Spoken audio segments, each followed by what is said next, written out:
Good evening. The special meeting of the Monroe Township Board of Education will come to order. Please stand for the Pledge of Allegiance. I pledge allegiance To the flag of the United States of America, and to the republic for which it stands, one nation, under God, indivisible, with liberty and justice for all. Justice for all. May we have a roll call, Mr. Gorski? Certainly. Mrs. Koloponowicz? Here. Mr. Chiarella? Ms. Antelis? Here. Mr. Braverman? Here. Mr. Kaufman? Mr. Klein? Mr. Leary? Here. Mr. Masters? Here. Mr. Tesler? Here. Mrs. Froni? Here. Madam Board President, you have a quorum. Thank you.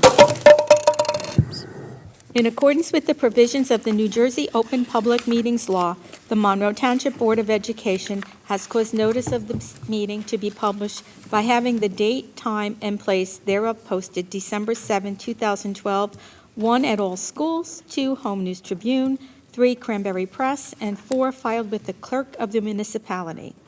At this time, we will go to number 5, the public forum. Anyone from the public who wishes to speak to the agenda, please come to the microphone and give your name and address for the record. Okay, seeing no one, we will go to our discussion on developing a budget philosophy. Dr. Hamilton? Yes, good evening, everyone. At the last Finance Committee meeting, we presented to the Finance Committee that the administration needed some direction regarding what the board would like to see us do in terms of the development, the philosophy around development of the 2013-2014 budget.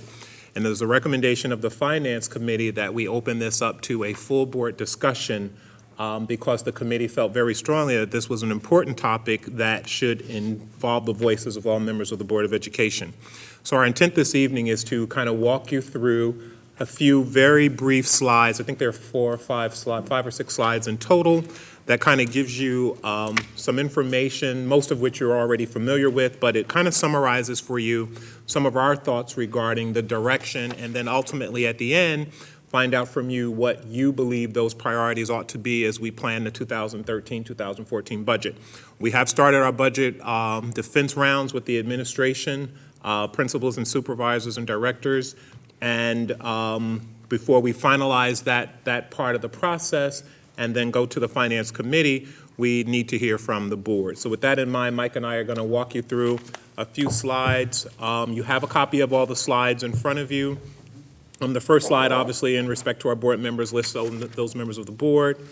And then we go on to just some basic information regarding some enrollment costs exceeding the budget growth, and I'll ask Mike to go into greater detail on this slide.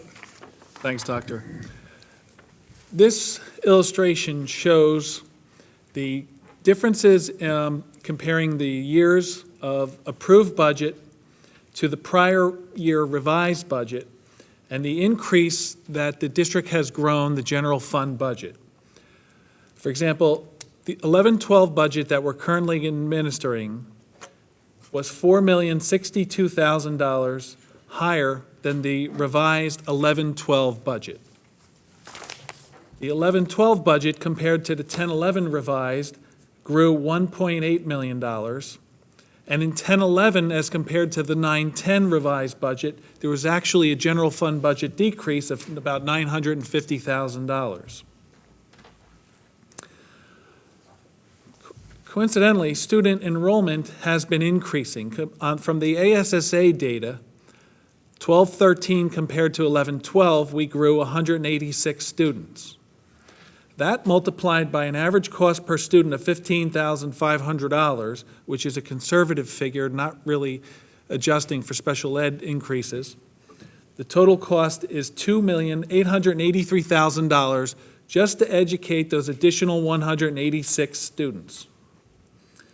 11-12 versus 10-11, the district enrollment grew 208 students, and that multiplied by $15,500 per student comes to a cost to the district of $3.2 million to educate those additional varying students. And 10-11 compared to 9-10, an increase of $131, or a $2 million cost to the district. So you could see from 1011 to 910, the cost of enrollment was $2,030,000, where we sustained a general fund decrease of $950,000. So that's a $3 million absorption of costs that the district sustained in that budget year. And the reason we wanted to make this illustration for you was to kind of show you the kinds of increases that are the result of student enrollment and the efforts that we have already taken to make sure that we were budgeting in a way that was not, in fact, increasing the budget in proportion to the number of new students that were coming in our district on top of the other costs, health insurance, salary adjustments, et cetera. Actually, if you take a look at the latest CAFRA, even when you take in those rampant expenses of particularly health costs, we've only been growing 1%. On a per student basis. I mean, we've been doing a fantastic job, and I'm perfectly, as my last huzzah, to go and say that the business administration of this district has done an absolutely superb job. Thank you. For the 11-12 year versus the prior, costs of enrollment alone was $3.2 million. The budget only grew by 1.8. That difference had to be made up with budget adjustments throughout the budget process. And in 12-13 compared to 11-12, we were able to grow the district $4,062,000, where enrollment ate up $2.8 million, and that allows a little flexibility in the budget, which got directed toward capital improvement projects, mainly at Applegarth School. So cumulatively over the 3 years, the total cost of new student enrollment was $8.1 million alone. And the increase in the general fund budget was $4.9 million, or a $3.1 million shortfall in revenues compared to just the variable costs of educating new students. Now, before we go on to the next slide, are there any questions on what we've tried to illustrate here thus far, just in terms of background information? Just on the enrollment increases, I thought our enrollment was actually, increases were higher than those numbers. I took the more conservative figures from the ASSA data. Which is the October 15th count, Okay. which is very different than what our June numbers would be. Okay. But it's a common peg point, Right. year Okay. to year. It's a conservative peg point, and generally it increases beyond that during the year. Dr. Hamilton's figures from the superintendent's enrollment reports are generally higher. Okay. We're what, 6,000 students right now, roughly. 6,100, yes. So, there's been a lot of discussion about cutting costs arbitrarily, cutting a fixed amount of dollars or a fixed percentage from the budget. But I argue when you have these kind of student enrollment increases and student costs associated with those increases, which I don't think anybody can argue, it counters that argument. It's almost like if you were a generator, a portable generator producer, and a new outside person said, I think you need to just arbitrarily cut costs 10%. Well, with the variable demand that's increasing that they're facing right now, which can be compared to our new students, it's impossible for them to cut costs when they're putting out more output, which is what these students are for us. We have increasing output, we have increasing costs associated with the output, and it's very difficult, if not impossible, to materially cut costs during that kind of increasing output environment. The next slide looks at some budget considerations, some variables that we have to look at as we prepare the 13-14 budget. First item on here is the surplus shortfall versus the prior year.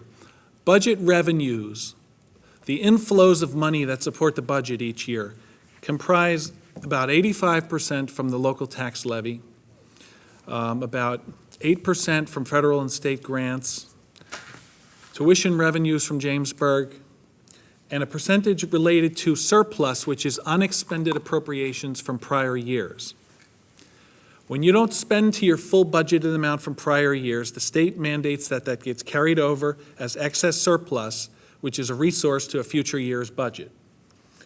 Our carryover of surplus decreased $1.4 million compared to the prior year, So in other words, we have $1.4 million of less resources to support the 13-14 budget as compared to what we had in 12-13. We also entered into a new instructional lease obligation where we have a financial commitment for 13-14 of $430,000 that must be budgeted for. And we have vans and buses that, according to the state's maturity schedule, must be replaced. We have 3 54-passenger buses and 2 26-passenger vans. And if we lease purchase these vehicles over a 5-year lease, the commitment to next year's budget is $100,000.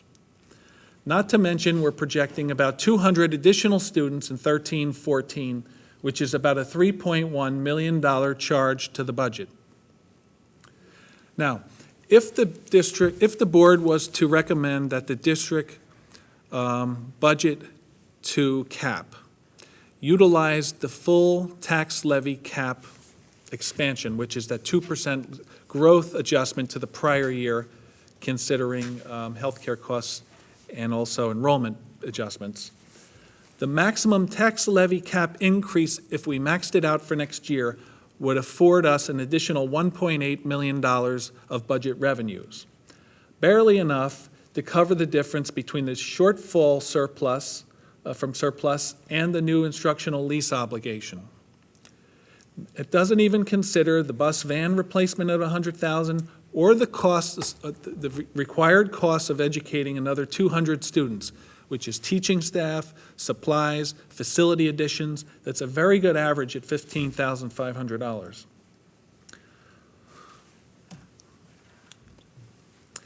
And as with any budget year, there's unknowns. At any point in time, we could have a severe facility need, whether it be a boiler or a roof that's not covered by insurance, and have to address that through the budget. We don't know what our state aid is going to be next year.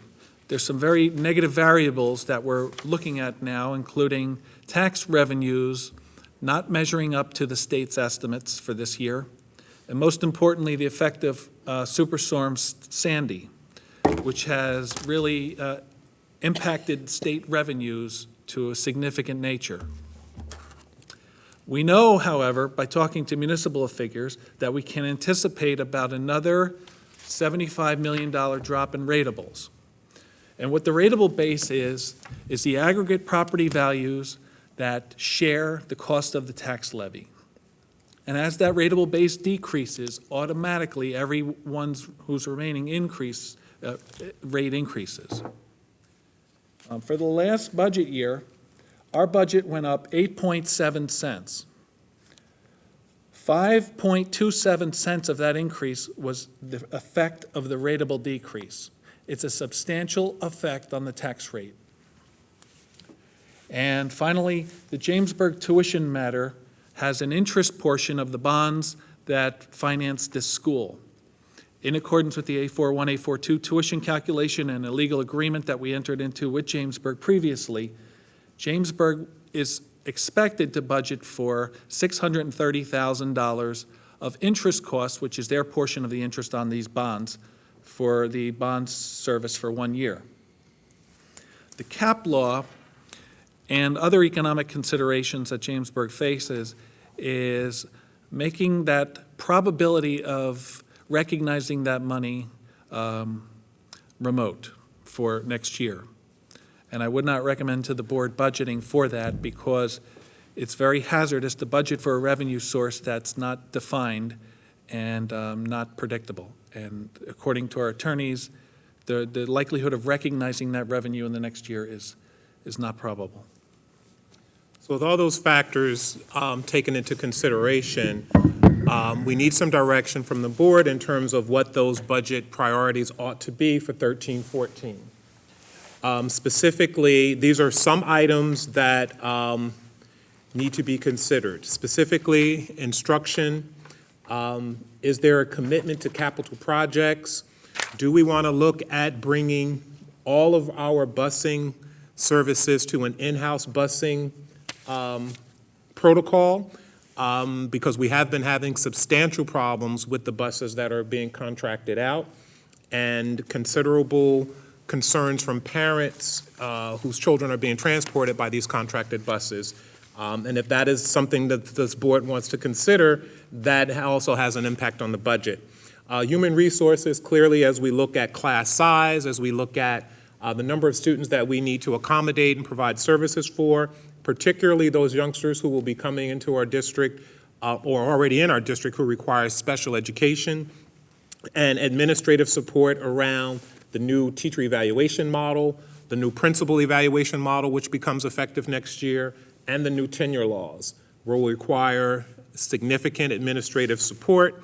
And lastly, whether or not this board is going to endorse going to cap or budgeting below cap. And there's a yay and boo to both. And Mike can talk to you more about the implications of going to cap versus not going to cap. You know, the state established this cap to try to curtail spending and its lagging effect on the tax rate. And in Monroe's case, a 2% tax levy cap, being that we're 85% dependent on local tax levy for revenues, is about $1.8 million. In my opinion, a $1.8 million increase in the tax levy is, as designed by the state by itself, to be a very conservative increase to a budget. Inflation on prices for a lot of our supplies, fuel oil, and insurances or so on, are far in excess of 2%. And as I illustrated previously, the district's variable cost of educating an additional 200 students far exceeds that $1.8 million latitude that the tax levy growth affords. So our quest tonight is to get some direction from the board regarding what you deem to be the most important philosophy for us to endorse with preparing for the next budget. Will the focus be on instruction? Should we consider capital projects or not consider capital projects? And if we are, what are those capital projects? Do we want to look at in-house busing? These are some parameters that we need to get some direction from. This is not our budget presentation. Obviously, we're in the very early stages of developing the budget, and of course, we'll have a budget calendar at the next meeting, which will outline our public hearing and all those other particulars as it relates to compliance with the budget laws. But moving forward in our preparation stages, we need to hear from the board, because we know there has been public outcry about the philosophy around how our budget is developed. Mr. Leary? Dr. Hamilton, you talked about administrative support and again, mandates coming down from Trenton and involving evaluation of teachers, evaluation of staff. How much churn is that going to cause, and how much agita will it cause within the staff? And that probably a minor reduction in morale and efficiency. Could you talk about that, please? Yeah, I'd be glad to. With a staff of almost 1,000 people and not having a person who, not currently having anyone whose responsibilities are focused on HR, there are significant managerial things associated with the new tenure laws. And it would behoove us as a district to look at some sort of oversight to make sure that we are in compliance with those laws, because our failure to do so will absolutely cost more in litigation, as teachers potentially face tenure charges or dismissal as a result of their rating on this new teacher evaluation system, and how all that is documented. 10 years ago, when there were 400 or 500 people in the district, it was very manageable. With 1,000 employees, that becomes a significant issue. I've been here 9 years, and I can tell you, when we were having 8 and 10% growth, your predecessors,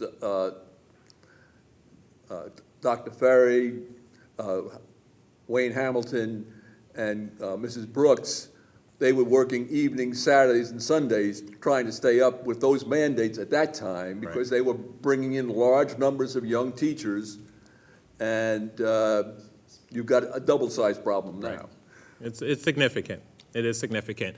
And it would be irresponsible for me, for this administration, not to put that out there, because these new tenure laws are very, very stringent and very specific. So it's another case where the state is mandating certain things to their districts and not giving us the funds to handle the. Absolutely. Ms. Antelis? Talk about instruction. So you have it listed, and I was just wondering, are you talking about new instruction, maintaining the instruction that we have? There are no proposals to add any new instructional programs next year. This is just maintaining whether the board wants us to maintain the instructional programs that currently exist. Now, we are in the process of looking at programs, extracurricular, co-curricular programs. This is beyond that. We already knew that it would take us some time to effectively assess all the programs that are being offered. But in terms of our balanced literacy, our math program, science program, there are no proposals to put anything new in next year. This is just to maintain what we currently have. Could I characterize that as saying Mr. you're Leary? stabilizing the situation and you're allowing people to catch a breath and become masters of what's been almost like a fire hydrant, and they've been trying to drink from a fire hydrant? Exactly. Mr. Tesler? Go, Sorry. no, go.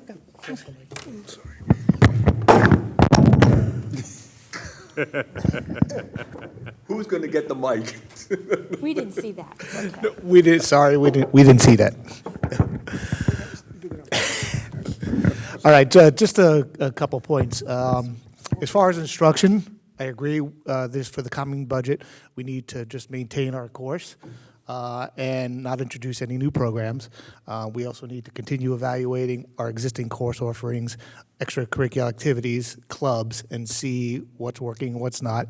And one point which we need to make sure the people aware at home know is that if we did absolutely nothing, it costs us an additional $3 million to educate the new children. That's $3 million. And with the decreased amount of tax levies we're going to get next year, if we did nothing just to educate the additional influx of children, it's still going to be a tax increase. So, we're going to try and work as best we can to reduce those costs and look at programs that are not working, but I just don't see how we can cut anything to make up for those costs. So unfortunately, unless we get more state aid, our taxes are going to rise, unfortunately. And it is possible we could get more state aid. As you know, we have legislation that's pending. It will probably not affect the 13-14 budget, however. Even if that gets muster and gets passed, it will probably not happen in a timely enough fashion that it will impact this budget. I am hopeful that we will see an increase in state aid. I'm always hopeful that we'll see an increase in state aid. I do believe that we are on the state's radar as it relates to this inequity that we've experienced in the funding formula. But we won't know that. We won't know that until we're well down the road. And it's not that we just want to spend money to spend money. We have a responsibility as a public education system and school district to educate the children. We can't say, no, you moved into our town, we're not going to educate you. We have the responsibility to do that, and it costs money to do that. And with our influx and our growth, it's an additional $3 million a year.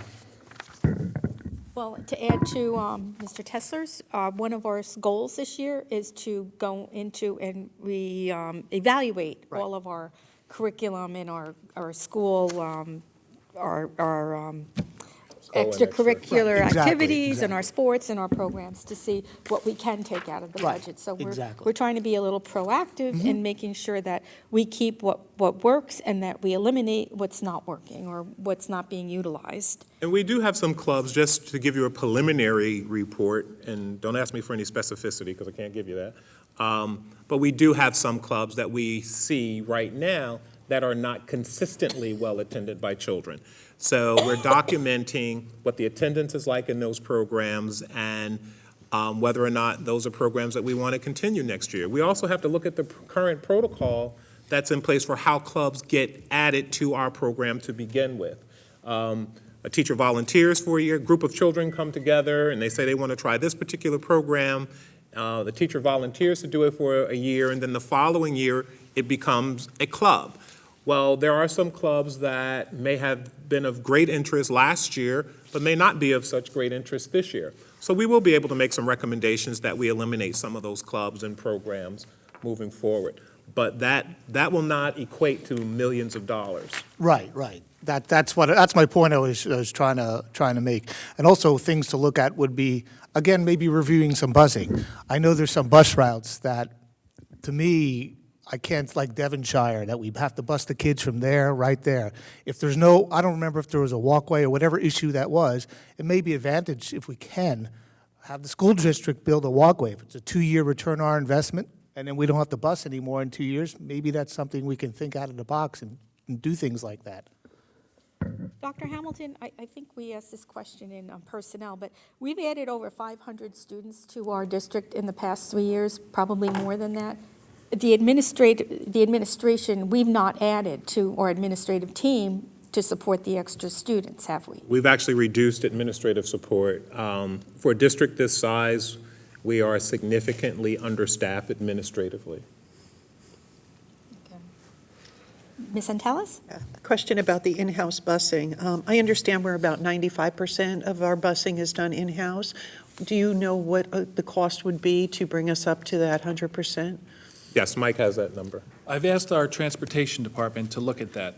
Not all of the routes will be able to be brought in-house. There's a great number of contracted routes that serve special education students, for example, or handicapped students that need a lift, and it would be impractical to buy a van with a lift in order to serve that child. So instead, we contract that route out, and it's cost-effective to do so. We are noticing lately that the service of our in-house fleet is unmatched by that of our contracted routes. We better serve our parents with in-house routes, in my opinion, and I think it's the board's sentiment to look at this, and our transportation director is actually putting a cost on what we can bring back in-house, and we'll present that with the budget for consideration. I will just tell you, based on the budget hearings, budget defense rounds that we've had so far, the kinds of things that we've asked principals to take out of their budgets. We've removed new textbooks that weren't absolutely essential. Where we've added sections, we have allowed those textbooks to be ordered, obviously.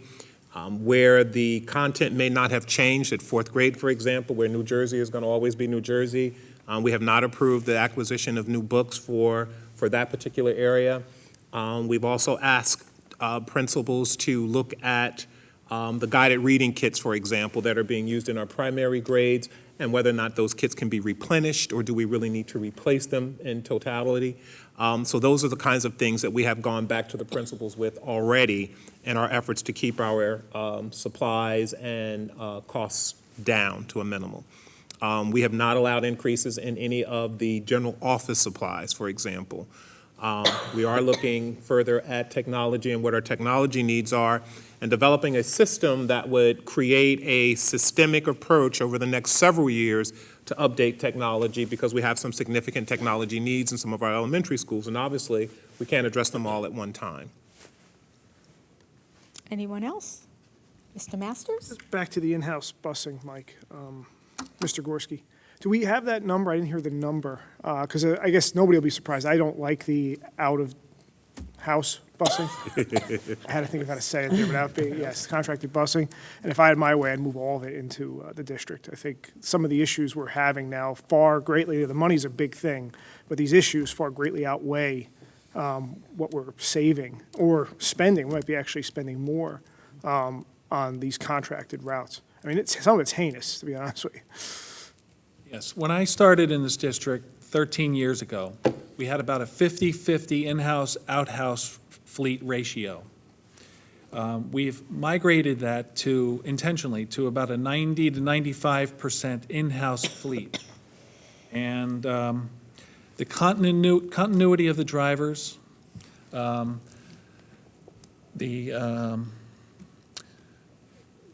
language barrier is certainly a problem with drivers, and the maintenance of the contracted busing fleet from our contractors, as well as cameras being on the buses from existing routes, are all issues that lend favor to our in-house fleet.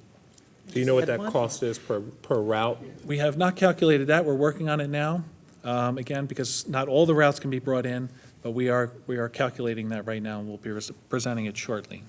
I'd just like Amy? to add that all our in-house buses are connected by radio to not just the transportation, but to the police department as well. So should there be an emergency, they have that, outlet to call the police department or anybody they need help. To Ms. Antelis's point, if a bus is late and a parent calls the transportation depot to find out the status of their child, if that child's on a contracted bus, it requires further contact with the busing contracting company, who then reaches out to the driver to find out where they are in location and then report it back up the chain. If that was an in-house bus, it's a simple, beep on the radio, you know exactly where the bus is, and you have that communicated back to the parent in seconds. It alleviates a lot of anxiety and worry. On average, a contracted bus taken from in-house to out-house saves about $15,000 a year, mainly in driver salary costs. To bring it back and make the investment of providing more of an in-house ratio, obviously we'd have to at least purchase new buses, hire new staff, and calculate those, and we're working on that. Mr. Tesler? Okay, just to finish that, I guess, topic up, I guess we'd like to see, once you do those calculations, maybe a multi-year phasing approach of something like that, because obviously you probably can't do it in all 1 year, but it seems like for the safety of the children, this is more a safety issue than even a monetary issue, that we can phase this in over a reasonable amount of time. And our ultimate goal is to bring all the routes that we can, except those few that we need the special equipment for, that's just not cost effective potentially, and see, how much that costs. So we'd like to see those numbers when you prepare that. Just on another thing about capital projects, if you had your number one capital project, what would it be? Doctor, if I may answer that, I talked to Jerry Tague, our facility director, and I posed that very question to him. And he said, right now, it's a process of managing risk. And the Marasco Performing Arts Center in the middle school has a designed sound prevention system that lies right under the roof in the ceiling. And that roof is about 15 years beyond its expected useful life and warranty period. If that roof was to leak, which it could at any time, it would take down that whole acoustic panel, causing significant damage that would probably close that facility for a long time. So some prevention in replacing that roof now is probably the most emergent need that Mr. Tague has expressed to me that he would try to include in the budget. And where would something like the boiler at Applegarth fit in? Boiler at Applegarth is a multi-million-dollar item, because not only is it just the boiler replacement, but it's the electrical systems that support the boiler and a lot of other related systems. A project of that magnitude, in my estimate, would require a bond referendum to address because it's simply too large. Okay, thank you. Mr. Braverman? I think it's interesting that we're sitting here to develop a philosophy. I have a couple of problems, though. You're going to come to us eventually with a budget that you're going to tell us you've reviewed and you've gone over every line item, and this is what we need. And probably for the most part, most of us being good board members will say, okay, go with it. You've done your homework. I think what I need is that you start thinking outside of the box. I've mentioned some of these things to you before. For example, there are certain classes that don't have to meet every year. If they alternate years, every student will have an opportunity to take those classes, and we've cut some instruction time, or at least some of the staff, it's significantly. So I think you have to look at those things. I think you have to look at class size, which you already said you would do. I think we have to do a realistic study of the transportation system in terms of, if we had sidewalks, how many fewer millions or hundreds of thousands of dollars would we have to use? if we can just do some research, come up with an actual plan, present it to the town council and tell them, hey, this is your responsibility. It's their responsibility to have sidewalks and to hire school crossing guards. It's not our responsibility. And if parents say they'd rather have the kids bused, let them hire a private bus. It's really pretty much that simple. There are times we just have to stand up for what's correct. I think you have to review the staff. I think there are people we have employed that we have no need for. Now, I've mentioned one staff member to the administration. I won't mention that here, but this individual seems like it's a kind of a job that we can do without. And that's just the way I feel about it. So I know that you're interested in curriculum. We're all interested in curriculum. We're all interested in the kids getting the best education that they can. But we've got to start thinking out of the box. For example, Mike just said we have some very big projects. What part of those projects may we complete in-house if we hired some maintenance people rather than custodial people? I mean, even if we save $50,000 on a tremendous job, it's $50,000 that we saved. So I think there are so many things you have to look at. It's a $100 million budget. There must be some way of saving some bucks. You know, and along with the Applegarth School, I think that's something we still have to look at. We got it opened on time. We saved money. We've got kids in there in a safe environment, but that school should be brought up to current specifications. I mean, we shouldn't have to have the heat controlled by the windows opening and closing. The kids ought to be comfortable when they're in the cafeteria.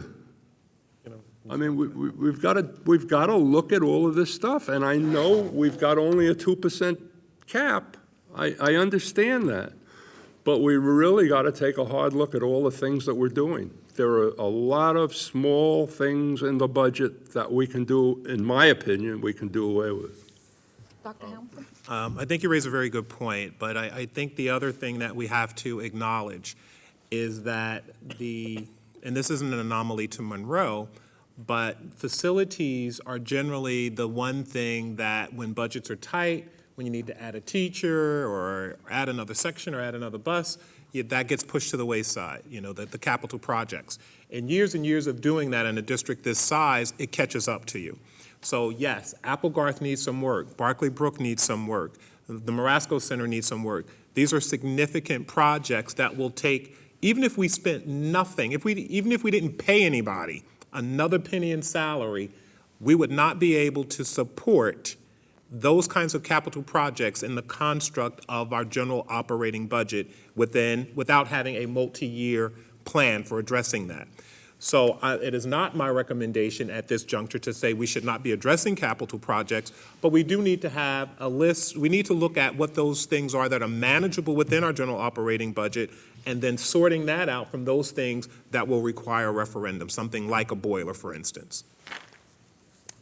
Mr. Gorski? New Jersey Association of School Business Officials magazine produces a monthly magazine called New Key Post. And one of the interesting articles that I disseminated to some people was entitled New Jersey's Facility Cliff. And it makes specific reference to the state budget law and the restrictiveness of that budget law and the cap to affording you any latitude for doing any capital projects at all. Now, this district, through a lot of intentional maneuvering, was able to do a Brookside roof replacement this year. Roof replacement is generally unheard of to do in an operating budget, but we were able to accomplish that.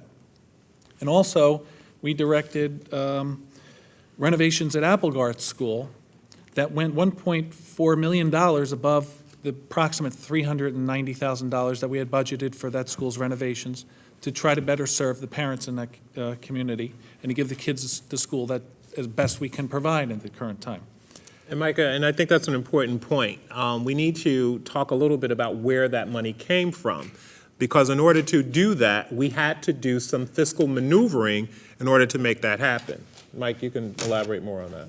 Well, the most notable one was the purchase order freeze that we initiated last January, which eliminated or restricted any purchase orders for non-essential expenditures throughout the rest of the year.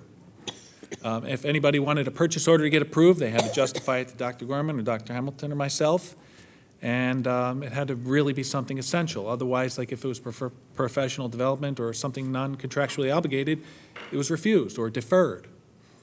And through that maneuvering within our own budget, we were able to accomplish two great feats here with the Brookside and the Applegarth roof. But again, this New Jersey facility cliff refers to school districts throughout the entire state that are having a major infrastructure time bomb because you can't properly budget for capital facility needs within the CAP environment.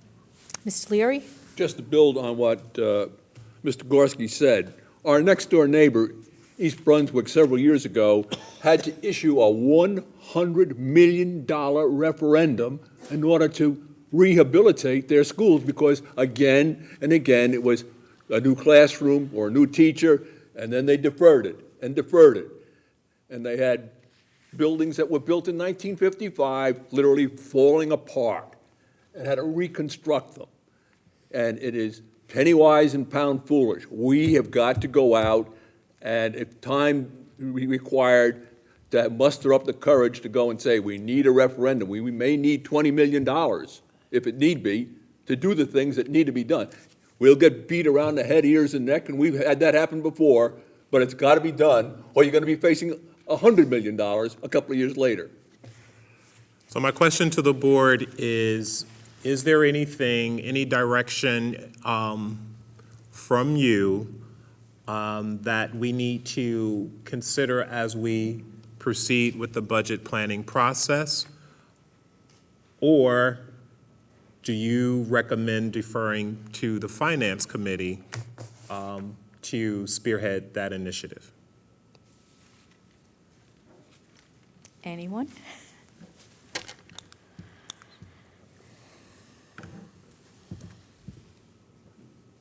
Well, I think most of us would agree that we should be freezing instruction. So that's, Can I ask another question? sure, Mr. On Masters? slide, 4, just explain new instructional lease obligation before That's the obligation on the acquisition of the iPads, the first payment on the lease purchase for the iPads. I didn't plan that.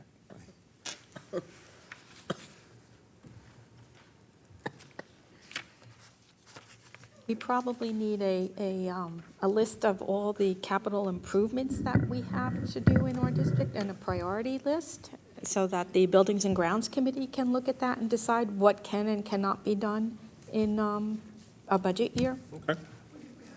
We do. We need to update it, but we do have We haven't one. seen it in a while, Right. yeah. Mr. Leary? There's the elephant in the middle of the room that no one wants to talk about, and that is the question of adequacy. That $7 million, somehow, somewhere, we're going to have, or unless we get the rules changed, and let's see if we can get 2307. It may not be this year, it may be next year or the year after, but we've got to change the rules because adequacy is just slaughtering us as far as state aid, and and it's a big bill. That is very It's true. not something you can get by going and changing 5 buses from 95% to 100%. It's going to take a lot of heavy lifting, and as Mike was just saying, with the constraints we have, particularly with regard to our facilities, we're in a straitjacket. Madam Board President? Mr. Gorski? With regard to the adequacy issue, this district was $13 million above adequacy according to the state's budget software in the 11-12 school year. Through a more conservative budgeting approach and also absorbing more students, that adequacy above number dropped to 7.5 million in 1 year in the 12-13 year. And I'm very confident that will continue to drop as our budget only increases a very small percentage. As the CAFR indicated, the percentage increase in the cost per pupil was less than 1% in the last 3 years. And our enrollment keeps increasing by 250 students. So the board is making great progress in reducing the over-adequacy standard. It's a slow, Leary? almost glacial process. It's not going to be something that's going to happen next year. And there's no guarantee that when we eliminate or lower our adequacy, that we're going to get more money from the state. So I'm not sure I'm hearing enough information from the board in terms of where we should be going with this.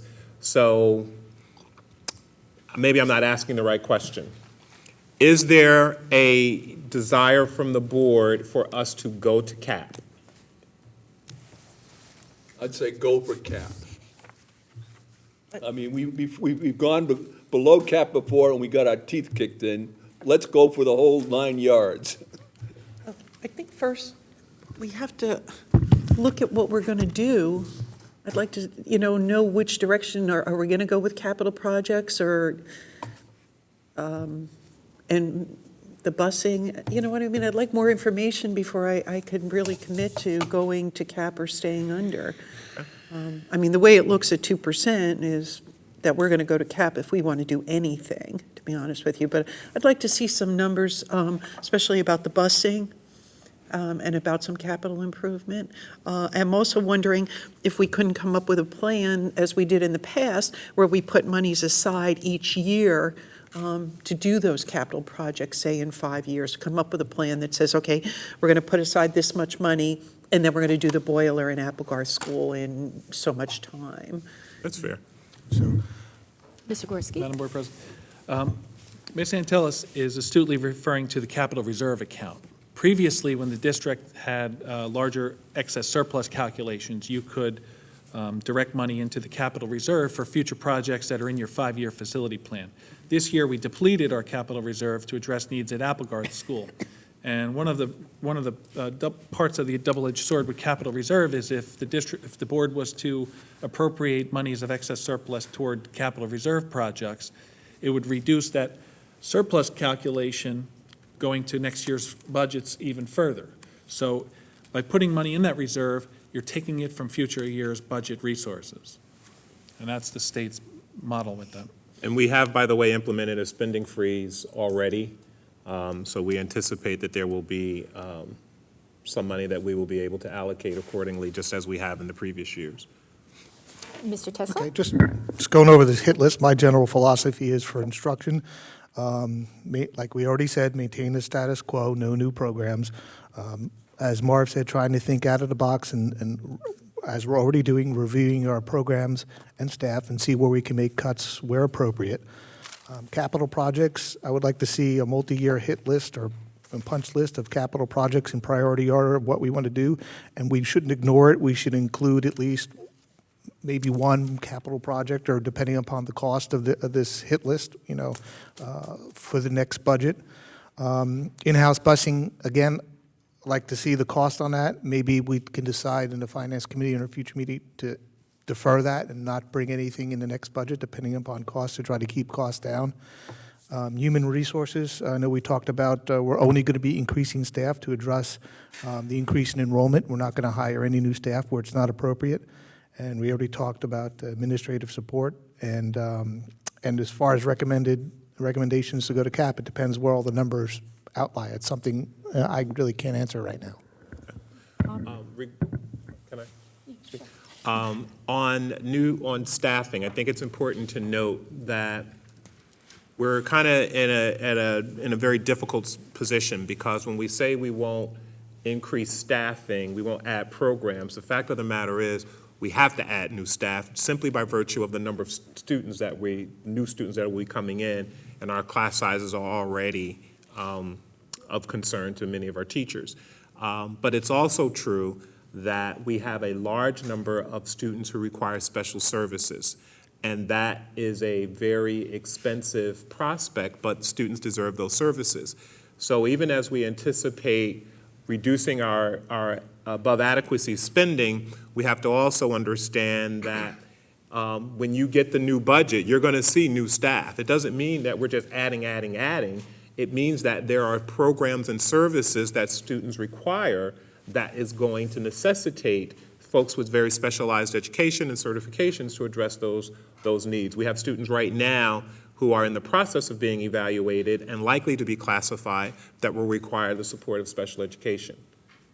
Exactly. Just when we're sitting here in our budget hearings next spring, and people come up to the mic and say, why'd you increase staff? Well, we're only increasing staff to cover our enrollment and cover the needs of special education programs because we need to do that, not because we just want to spend money. And the special education is state mandated. Is state So again, mandated, another right. mandate from the state without supporting us with the financial part of it.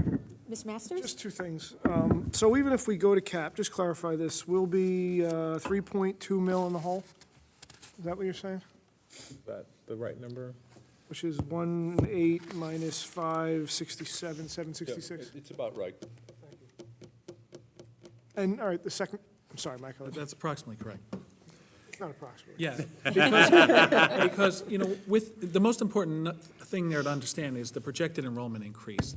There is a distinctive cost to educating 200 new students every year, and that is not less than $3.1 million, especially with a large makeup of those 200, 20 to 30 of which are going to be classified students and are going to require average per pupil amounts that far exceed $20,000, $25,000, not $15,000. I think We a could have better one number would be placement. 33,000. We could have one placement over $100,000, and that would be, not be extraordinary. So, yes. Probably shouldn't say that. I think your 200's light anyway. Students? Oh, yeah, that's light. And what the second thing is, what do you need from us then? Sorry to go back to it. I'm getting lost in all the, I got a lot on my mind. Some direction, but I think I got the Okay. message. Did you want to add something to No, that direction? not right now. Not right now. Possible. Mr. Gorski? It's administration's recommendation, based upon all these items that we discussed, that we consider another capital project in the budget. As I mentioned previously to the question, the most pressing one right now is the roof at the Marasco Center, because if that leaks and destroys the acoustic panels, it's going to compound itself by tenfold over the damage. That's, off the top of my head, without a price estimate, that's about $900,000. I believe we can incorporate that into the budget.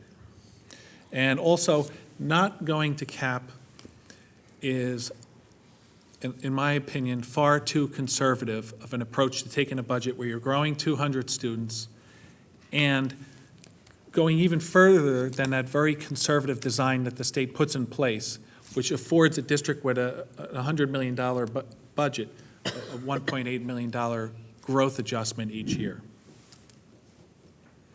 At a previous board meeting, Mrs. Koloponowicz introduced and went over some of the cost savings initiatives that the district's gone through to illustrate and prove that the board is very good stewards of the money, especially the tax monies that we receive every year. $3.1 million of appropriations have been cut from previously approved budgets. There's a multitude of different things in that list. And over $9.8 million of cost savings initiatives have been entered into over the last year. And that includes insurance opt-out, insurance carrier changes, allocation of bond interest surplus, purchasing consortium, Applegarth asbestos planning of that remediation over the summer, Brookside roof replacement, ACES Energy Consortium, transportation jointures, sidebar for two less expensive health plan options that the union is cooperating in and agreed to. Banking RFP change, we're saving about $6,000 a month now by switching banks. And the autistic room in this school was a new addition, one of the few change orders we had in this project, which is already recognizing hundreds of thousands of dollars, $300,000 this year alone, in keeping autistic students and better serving them in-house than a much more expensive and costly alternative to transport them and educate them in a private environment. Anyone else? Mr. Tesler? Just one other thought on capital projects. What we should also be trying to explore is any monies we can receive from grants or anything we can get from anybody who's willing to donate or anything to any of these capital projects, the boiler for Applegarth or any of these things. So, you know, if we can get somebody else to pay for some of it, you know, that'll help us on the bottom line. So if we can go out any place that, you know, any companies or anybody who's willing to support education and help us with these capital projects, that should be part of the process as well. There are estimates in the 5-year long-range facility plan which do estimate what grant monies would be available from the state to help facilitate those projects. And certainly, we would look externally to private sources, too. Damn thing. Anyone else? Then I think we've given Mr. Gorski and, I have a Mr. question. Mr. Braverman? I didn't hear you quite right. How much did you save this year? What was the initiative that you saved this year?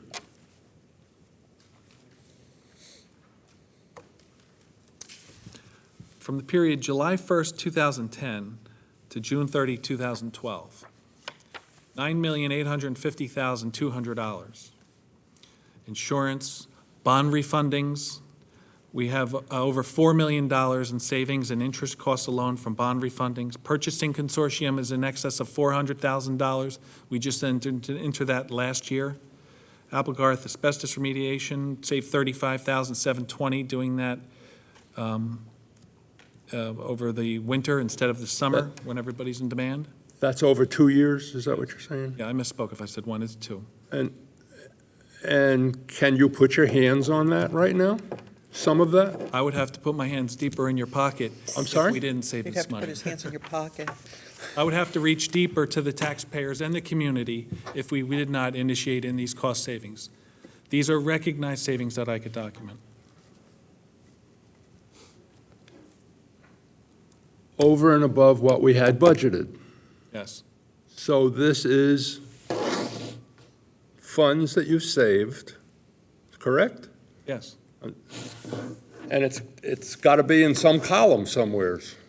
Well, it's recognized in the way adequacy has been reduced, and the total operating budget would have been more, therefore having a bigger burden or bigger impact on the taxpayer.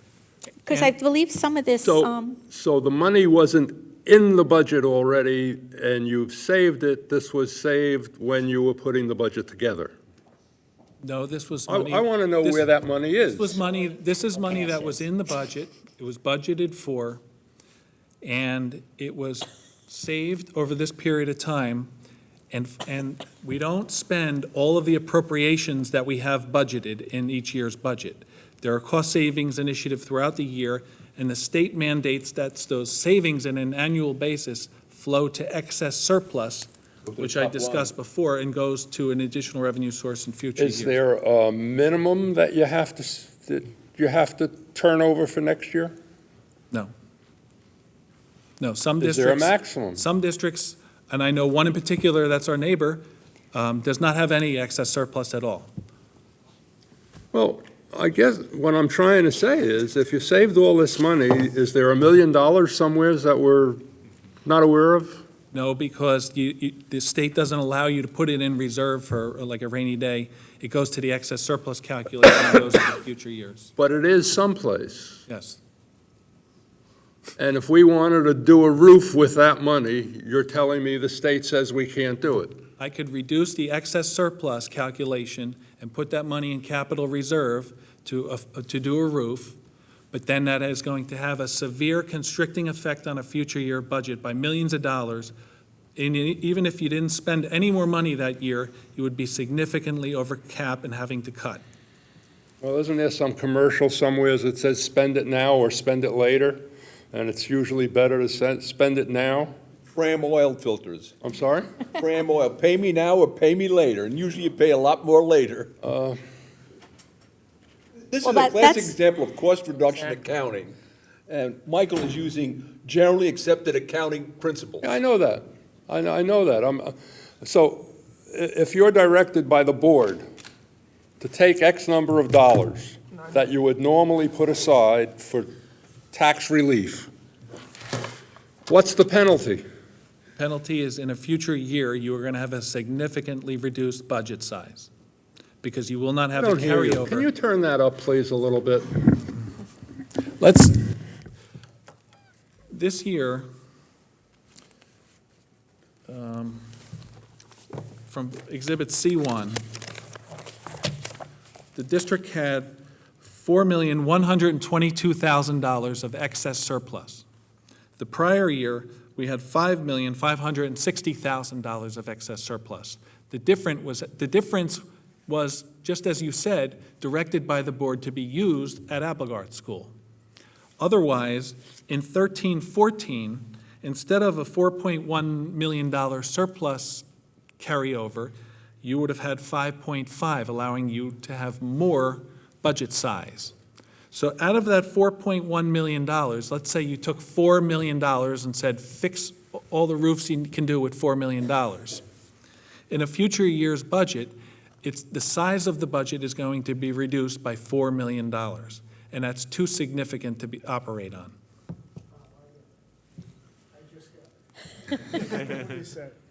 So the cap then would be multiplied by a lower budget because we don't have this, forgive the word, padding, which isn't really padding, it's excess surplus in the budget. Because that's what. Got it. Excess surplus requires hard work. It does not come easy. It's not low-lying fruit. Anyone else? It's a difficult concept to understand, but it's like if you had a fixed income every year of $20,000, but you fortified that with savings that you didn't spend from previous years, you would have more than the 20 to spend in the next year. Likewise, if you spent that surplus down, you would have a reduction in your next year's budget because you no longer have that excess. You only have the 20. I understand that. I'm just wondering in my mind if it's not better to spend it now and take care of the big maintenance jobs that we have. And I think that comes under a priority list and a price tag. It also gets to the fundamental issue, capital versus expense. You can only stuff so much into a general fund. And when we're talking about jobs that involve hundreds of thousands and potentially millions of dollars, the generally accepted accounting principle is that's capital money. That says you go for a referendum and you got to marshal the courage to do it. But just mathematically, let's just use $100 million. If we take that $4 million out, next year, not only are we operating at $94 million, the 2% is also calculated on the $94 million as opposed to the 4. So that's why it's not advantageous. That's when Mike says it'll significantly reduce at some future budget year. That's where the difference comes in. Your budget's going down every year instead of up. Exactly.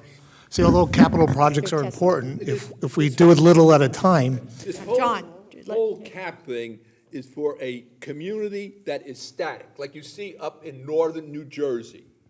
In a dynamic situation that we have here in central New Jersey, and it's total madness. right. Mr. The thing is, Graham? if we spend all the surplus on the capital projects, what impact would that have on education in the coming years? Because if you start with the budget at a lower amount, then we're going to look at potentially increased class sizes and all those other things that'll go with it because we couldn't support the staff Exactly. of the increased enrollment. Exactly. So to spend all that surplus and to reduce the budget, maybe we can, that's why we just have to do a little at a time. We can't spend the whole amount. Well, That's my concern of the educational impact. It's not just the facilities. My concern is the quality of education the students are getting as well. Well, I think no matter what we do, we don't want to lower the quality of Right. education. Yes. Right. Anyone else? One more thing. What's the schedule for budget preparation? Mr. Braverman? We will finish the first round of budget defense rounds before the holidays, so between now and next week. And then Mike will compile the budget book. Then we will go back to, Mike will have the budget calendar. Actually, the budget calendar gets approved next week. Then we will start going through our presentations to the Finance Committee. We'll look at state aid, which will come out at the, is it end of January or February this year? February. End of February, and then we will have the public hearing and then the adoption. I think I'd like to be involved in the review process as it goes along. In the budget defense rounds? I would, rather than getting the book at the end or near the end of the process and saying, look it over and tell us what you think, I'd like to go through it in an orderly, step-by-step way, with you people, if possible. I'd like to hear more about how you envision that. Are you requesting to sit in on the budget defense rounds with the principals?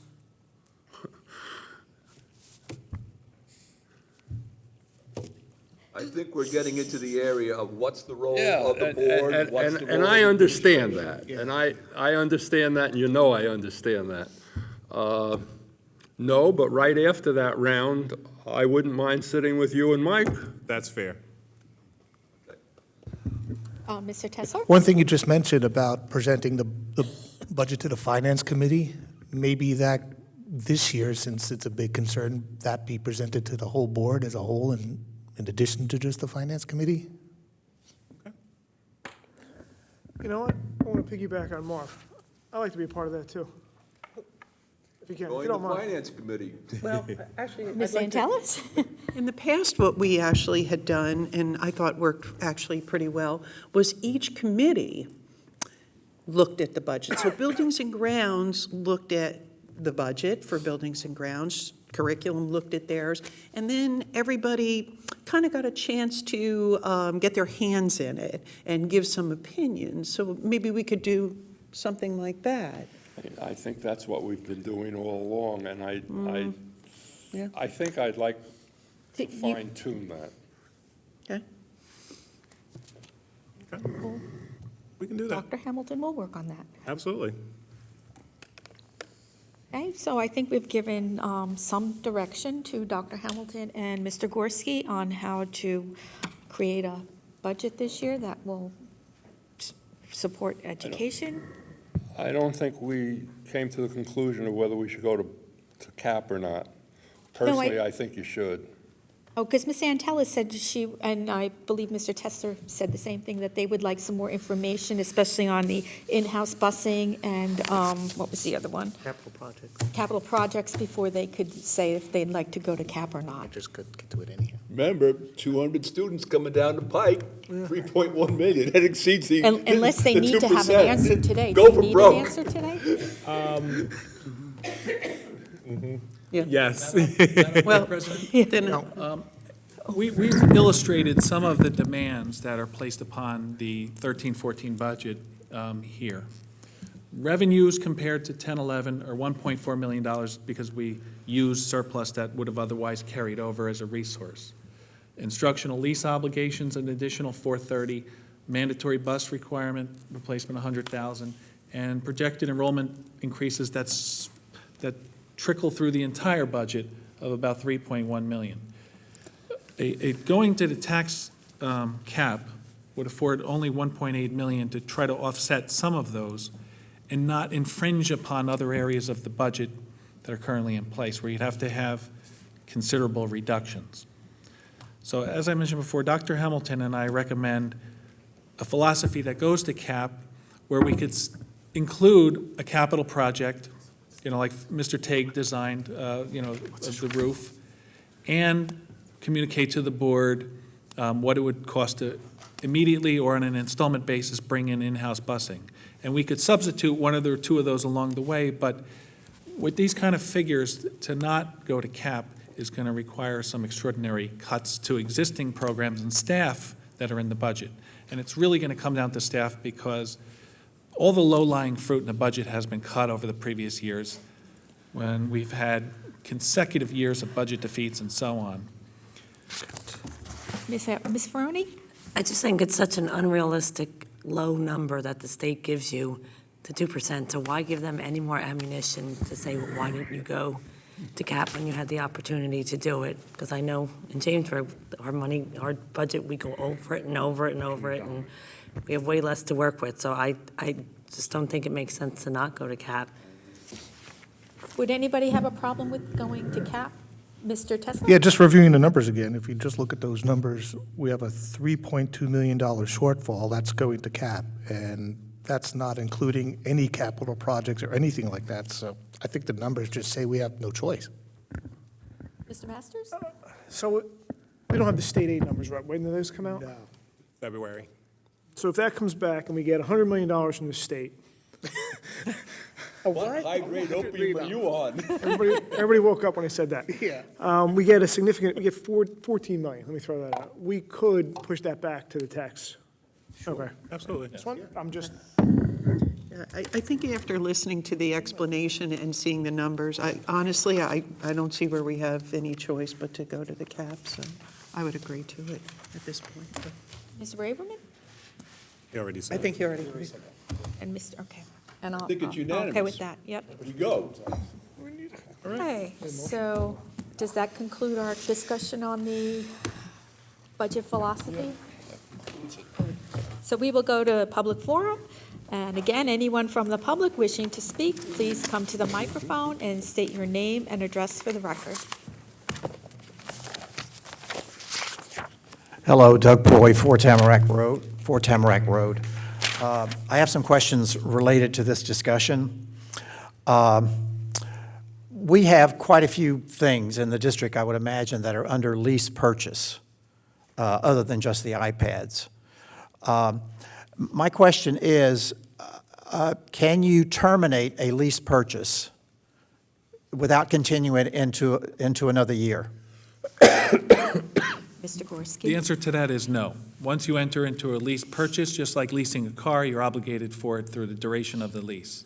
And the way our district has entered into lease purchases, it's with us owning the asset at the end of the 3, 4, 5-year lease period.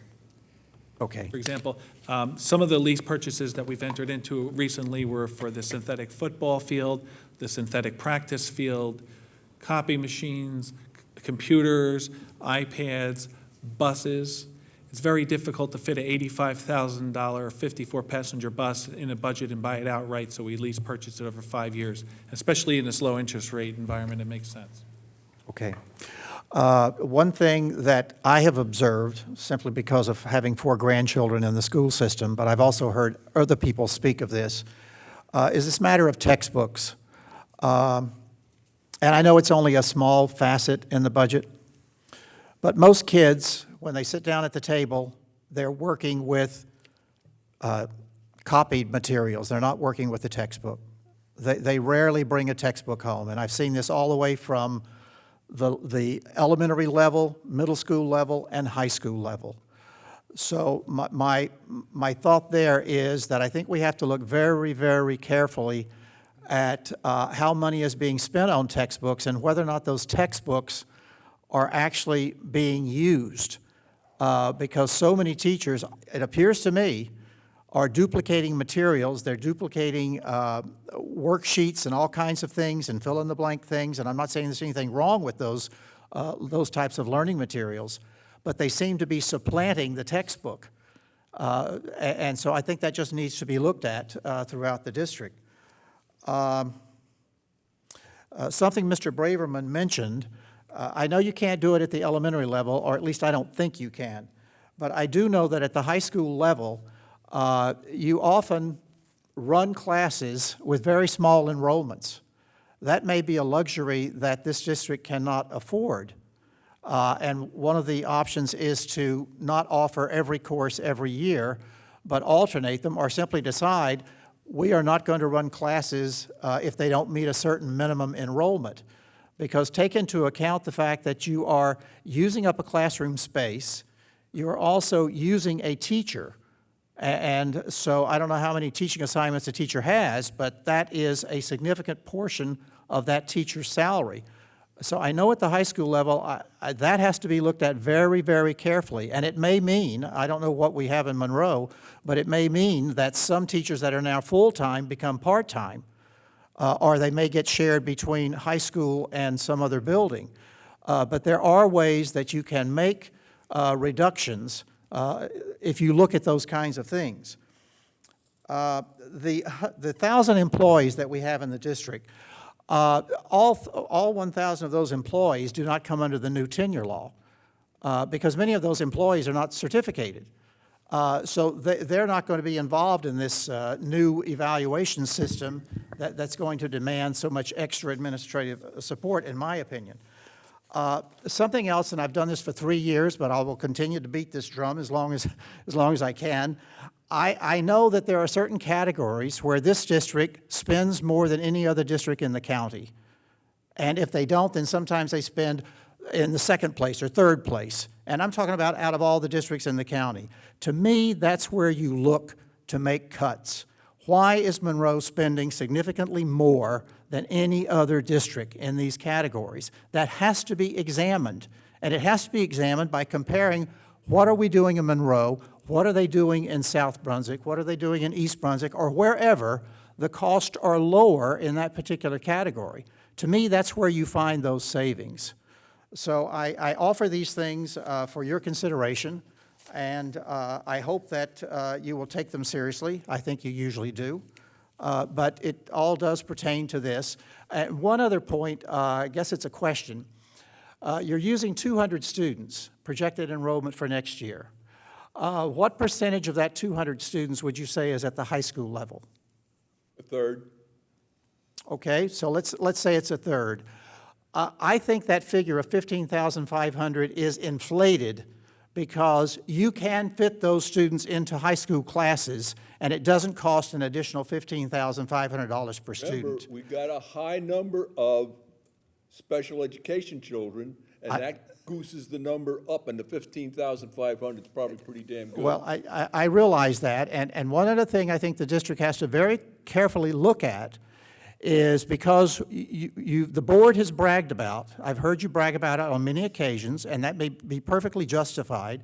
You've bragged about the fact that people move into this township because you have such a superlative special ed program, and I think that's commendable. But you have to look very carefully at every one of those kids to make sure they're a legal resident in this township. Because I know in other districts they have often found those very expensive students are living here during the week but not on the weekends because they are not legitimate residents of the township. I know that may be costly, but if you're talking about spending $20,000, $25,000, $40,000, $50,000, I think you need to be extra certain that that student and their parents, or at least their legal guardian, resides in the township. Because people have ways of hiding those things. And you have to find out where that's happening. I've seen it in other districts. They've rooted them out, and they've saved a lot of money. Thank you. Thank you, Mr. Poi. Anyone else from the public? Okay, seeing none, our next scheduled Public Board of Education meeting will be held Wednesday, December 19th, 2012, 7 o'clock p.m. at the high school. A motion to adjourn. Motion to adjourn. Second. Mr. Leary, Ms. Antalis, all in favor? Aye. Opposed? Abstention? Meeting is adjourned.